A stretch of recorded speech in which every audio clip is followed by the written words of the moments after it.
Imaginez une entreprise qui invente le téléphone portable, révolutionne les communications, domine le marché mondial pendant des décennies, puis disparaît presque complètement en quelques années seulement. Cette histoire n'est pas de la science-fiction, c'est l'histoire tragique de Motorola et elle pourrait vous choquer. Nous sommes en 2007. Steve Jobs monte sur scène pour présenter l'iPhone. Dans l'audience, personne ne réalise qu'il vient de signer l'arrêt de mort de plusieurs géants technologiques. Parmi eux, Motorola, l'entreprise qui a littéralement inventé le téléphone portable 40 ans plus tôt. Comment une compagnie qui a dominé l'industrie des télécommunications pendant si longtemps a-t-elle pu s'effondrer aussi rapidement? Comment les inventeurs du téléphone portable ont-ils raté la révolution du smartphone? Cette histoire va vous révéler pourquoi parfois être trop innovant peut devenir votre pire ennemi. Remontons dans le temps. En 1928, Paul Galvin fonde Motorola dans un petit garage de Chicago avec seulement 25 $ en poche. Le nom Motorola vient de la combinaison des mots motor et Victrola, car la première invention de l'entreprise était une radio pour automobile. À cette époque, personne n'imaginait qu'on pourrait écouter de la musique en conduisant. Pendant des décennies, Motorola accumule les innovations révolutionnaires. En 1969, c'est un émetteur Motorola qui transmet les premiers mots prononcés sur la Lune. Neil Armstrong utilise leur technologie pour dire ces mots historiques. Un petit pas pour l'homme, un bond de géant pour l'humanité. Mais le véritable coup de maître arrive le 3 avril 1973. Martin Cooper, ingénieur chez Motorola, effectue le premier appel téléphonique depuis un téléphone portable de l'histoire. Il appelle son rival direct chez Bell Labs pour lui annoncer qu'il lui téléphone depuis un téléphone portable. Imaginez la tête de son concurrent. Ce téléphone, le Dynatac 8000X, pesait près d'1 kilogramme et coûtait l'équivalent de 10 000 $ aujourd'hui, mais il fonctionnait. Cette innovation place Motorola des années-lumière devant ses concurrents. Quand le grand public découvre enfin les téléphones portables dans les années 80, Motorola possède déjà une avance technologique considérable. Leurs téléphones deviennent des symboles de statut social. Dans les films des années 90, les hommes d'affaires qui veulent paraître importants utilisent tous des téléphones Motorola. Le succès de Motorola atteint son apogée avec le Razr en 2004. Ce téléphone ultra mince révolutionne complètement l'industrie.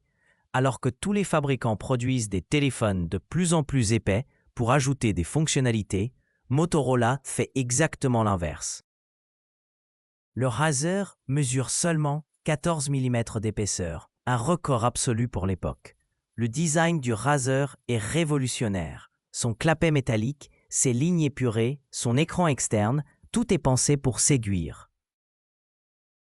Les célébrités se l'arrachent. Paris Hilton en fait son accessoire de mode préféré. David Beckham pose avec dans des publicités. Le Razr devient l'iPhone avant l'iPhone, un objet de désir autant qu'un outil de communication. Les ventes explosent. Motorola vend plus de 130 millions de Razr dans le monde entier. L'entreprise redevient le numéro 1 mondial des téléphones portables, détrônant Nokia, qui semblait pourtant intouchable. Wall Street applaudit. Les analystes prédisent un avenir radieux. Motorola surfe sur une vague de succès qui semble ne jamais devoir s'arrêter. Mais derrière cette réussite éclatante se cache une réalité beaucoup plus sombre. Le succès du Razr masque des faiblesses structurelles profondes chez Motorola. L'entreprise devient complètement dépendante de ce seul produit. Au lieu de continuer à innover, elle se contente de décliner le Razr en différentes couleurs et versions.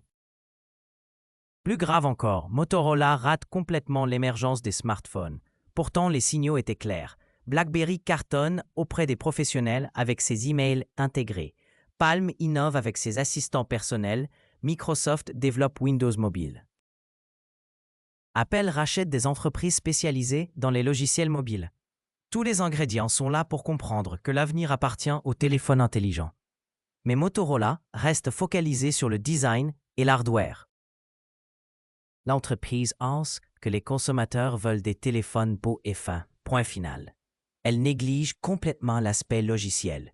Quand elle essaie timidement de créer des smartphones, elle utilise des systèmes d'exploitation obsolètes comme Windows Mobile ou des versions modifiées de Linux que personne ne comprend. La culture d'entreprise chez Motorola devient également problématique. Après le succès du Razr, l'arrogance s'installe. Les dirigeants pensent qu'ils connaissent mieux que quiconque ce que veulent les consommateurs. Ils refusent d'écouter les signaux du marché. Quand leurs ingénieurs proposent des projets de smartphones révolutionnaires, la direction les rejette, préférant investir dans de nouvelles versions du Razr. L'innovation qui a fait la force de Motorola devient paradoxalement sa faiblesse. L'entreprise est tellement convaincue de son génie technologique qu'elle oublie d'écouter ses clients. Elle pense que l'innovation doit venir de ses laboratoires, pas des besoins du marché. Cette mentalité va lui coûter extrêmement cher. Pendant que Motorola se repose sur ses lauriers, Apple travaille dans le plus grand secret, sur un projet qui va changer le monde. Steve Jobs assemble une équipe de génies pour créer ce qu'il appelle internement le Project Purple. L'objectif, révolutionner l'industrie du téléphone portable en créant un ordinateur de poche. Le 9 janvier 2007, Steve Jobs monte sur la scène du Moscone Center à San Francisco. Il porte son éternel jean et son col roulé noir. Face à un public de journalistes et de professionnels de la tech, il prononce ces mots qui vont changer l'histoire. Aujourd'hui, Apple va réinventer le téléphone. L'iPhone que Jobs présente ce jour-là n'est pas juste un nouveau téléphone. C'est un ordinateur complet dans la poche. Écran tactile, Internet haut débit, appareil photo, musique, vidéo, applications, tout est intégré dans un seul appareil élégant. Plus révolutionnaire encore, l'iPhone est conçu pour évoluer grâce aux mises à jour logicielles et aux applications tierces. Dans l'audience ce jour-là, plusieurs dirigeants de Motorola assistent à la présentation. Certains témoins racontent qu'ils sont restés bouche bée. D'autres affirment qu'ils ont immédiatement compris que leur industrie venait de basculer dans une nouvelle ère. Mais officiellement, Motorola minimise l'impact de l'iPhone. Ses dirigeants déclarent à la presse que l'appareil d'Apple est joli, mais qu'il ne révolutionnera rien. Cette réaction révèle l'ampleur du problème chez Motorola. L'entreprise est tellement aveuglée par son succès passé qu'elle ne comprend pas la révolution en cours. Elle pense encore que les consommateurs choisissent leur téléphone uniquement sur le design et la qualité d'appel. Elle ne réalise pas que les nouvelles générations veulent des appareils multifonctions. Quand l'iPhone sort en juin 2007, les ventes décollent immédiatement. Les files d'attente devant les Apple Store font la une des journaux. Les premiers utilisateurs découvrent un appareil magique qui dépasse toutes leurs attentes. YouTube, Google Maps, l'appareil photo, tout fonctionne parfaitement sur un écran tactile révolutionnaire. Motorola tente bien de réagir. L'entreprise lance plusieurs smartphones pour concurrencer l'iPhone. Mais ces appareils sont des échecs cuisants. Ils sont lourds, lents, compliqués à utiliser. Leurs interfaces ressemblent à des systèmes informatiques des années 90. Face à l'élégance de l'iPhone, ils paraissent préhistoriques.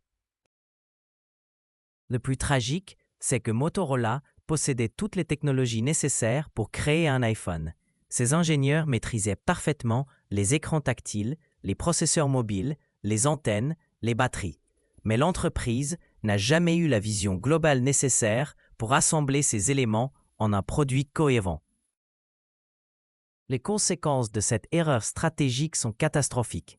Les ventes de Motorola s'effondrent. En 2008, un an seulement après le lancement de l'iPhone, l'entreprise perd sa position de leader mondial. Nokia et Samsung la dépassent rapidement. Pire encore, de nouveaux acteurs comme HTC commencent à grignoter ses parts de marché. L'effondrement s'accélère avec l'arrivée d'Android en 2008. Google propose gratuitement un système d'exploitation mobile révolutionnaire à tous les fabricants. Samsung, HTC, LG se précipitent pour créer des smartphones Android innovants et abordables. Motorola, elle, continue à bricoler des versions modifiées de systèmes obsolètes. En 2009, soit seulement 2 ans après le lancement de l'iPhone, Motorola enregistre des pertes colossales.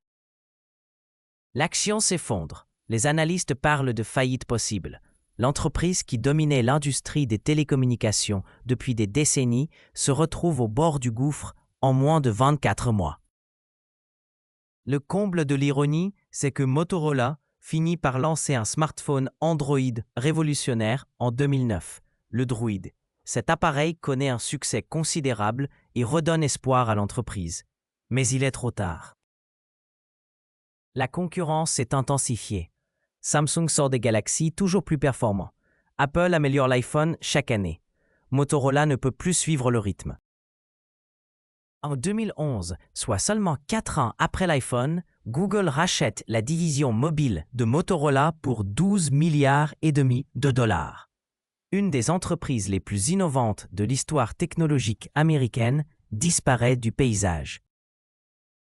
Quelques années plus tard, Google revend les restes de Motorola à Lenovo, un fabricant chinois, pour moins de 3 milliards.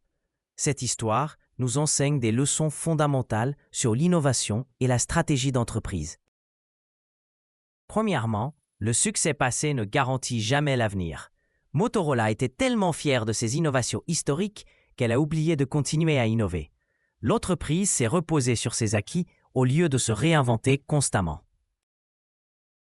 Deuxièmement, l'innovation technique ne suffit pas. Il faut aussi comprendre les besoins évolutifs des consommateurs. Motorola excellait dans l'ingénierie, mais a complètement raté la révolution des usages. Les clients ne voulaient plus seulement téléphoner. Ils voulaient naviguer sur Internet, prendre des photos, jouer, regarder des vidéos. Troisièmement, la vision globale prime sur l'excellence partielle. Apple n'a pas inventé l'écran tactile, ni l'Internet mobile, ni l'appareil photo numérique. Mais Steve Jobs a eu la vision d'assembler tous ces éléments en un produit révolutionnaire. Motorola possédait toutes ces technologies séparément, mais n'a jamais su les combiner intelligemment. Enfin, l'humilité reste la qualité la plus importante en affaires. Quand une entreprise devient arrogante, elle cesse d'écouter ses clients et ses employés. Elle pense tout savoir et rejette les idées nouvelles. Cette attitude conduit invariablement à l'échec, même pour les plus grandes entreprises. L'histoire de Motorola nous rappelle que dans l'économie moderne, aucune position n'est acquise définitivement. Les révolutions technologiques peuvent détruire des empires industriels en quelques années seulement. Seules survivent les entreprises qui restent paranoïaques, qui continuent d'innover, qui écoutent leurs clients et qui acceptent de se remettre en question constamment. Aujourd'hui, alors que l'intelligence artificielle s'apprête à révolutionner nos vies, cette leçon résonne plus que jamais. Quelles entreprises actuellement dominantes disparaîtront dans 10 ans? Quels nouveaux acteurs émergeront? Une chose est certaine, ceux qui pensent être à l'abri des disruptions risquent de connaître le même sort que Motorola.